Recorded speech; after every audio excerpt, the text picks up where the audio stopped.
Bonjour, je vous ai déjà parlé du zen, et peut-être dans une forme que j'appellerais le zen doux. Il n'y a pas un zen comme il n'y a pas un christianisme, mais l'essentiel c'est de trouver celui qui me convient. Et j'ai toujours eu l'intuition que le zen était une forme, certes extrêmement esthétique, et qui nous attire parce qu'elle est très frappante au niveau esthétique, mais qu'il y avait quelque chose de très profond dedans, ce qui est vrai.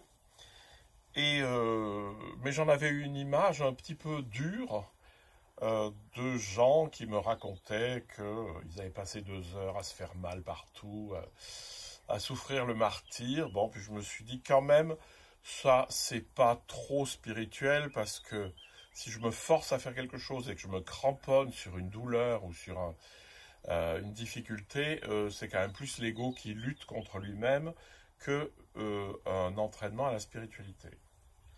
Il se trouve que ma fille a fait des études au Japon et qu'elle m'a envoyé un petit livre de Shodo Harada, How to do Zazen.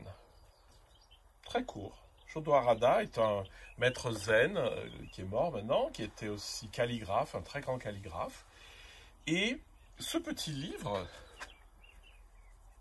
reflète bien ce que je raconte tout le temps, c'est-à-dire que plus on s'élève dans la spiritualité, et plus les mots se font rares et précis.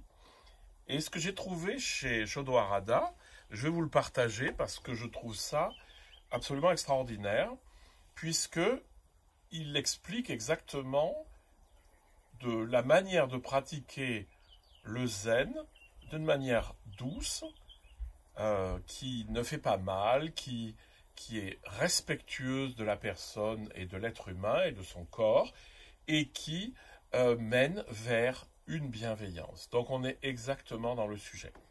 Donc je vais vous faire des petites vidéos parce que j'ai remarqué que la capacité d'attention moyenne de quelqu'un qui visualisait les vidéos était très courte.